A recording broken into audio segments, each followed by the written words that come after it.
Yarmuth. Gentleman from Kentucky is recognized for 3 minutes. I thank the distinguished chairwoman from the Rules Committee, a native Kentuckian and someone who has always stood for the finest traditions of this body.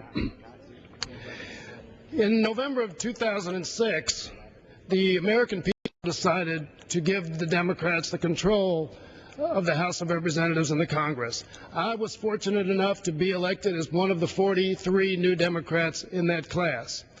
And many people have said in examining that election, oh, we were elected because of the war in Iraq.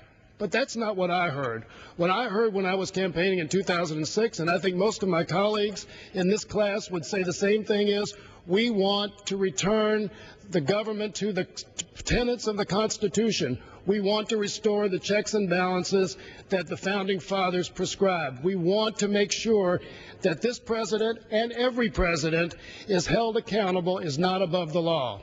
So when we came here, one of the things we did was to start talking about Article 1. Article 1, which established the Congress of the United States and vested all legislative powers therein. We started wearing these buttons, Article 1 buttons, and we offered them to members of both parties, hoping that this would not be a partisan issue and not be an expression of partisanship, but instead of respect to the integrity of this institution. Unfortunately, most of my colleagues on the other side chose not to wear these buttons. They've chosen to make this a partisan issue, in spite of the fact that during the last 6 years before we took control of the Congress, no subpoenas were issued against this president.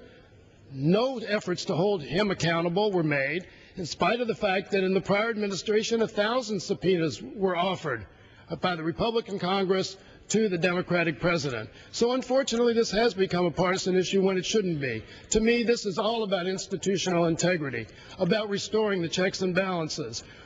Fundamental to our power, legislative power, is our ability to gather information. If we do not stand up for our right to gather information, then in spite of the fact that my colleagues on the other side have said, well, we may lose our prerogatives if we go to court, if we don't challenge the president on this issue, we will have our prerogatives, and that is the worst fate that we could commit this body to.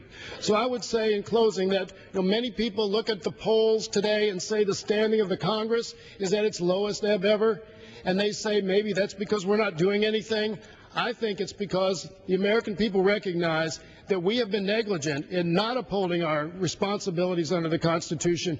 This is an important step in restoring the integrity of this institution and restoring the confidence of the American people in this body and its willingness to respond to the dictates of the Constitution. I yield back. Gentleman yields back his time. Gentleman from Florida.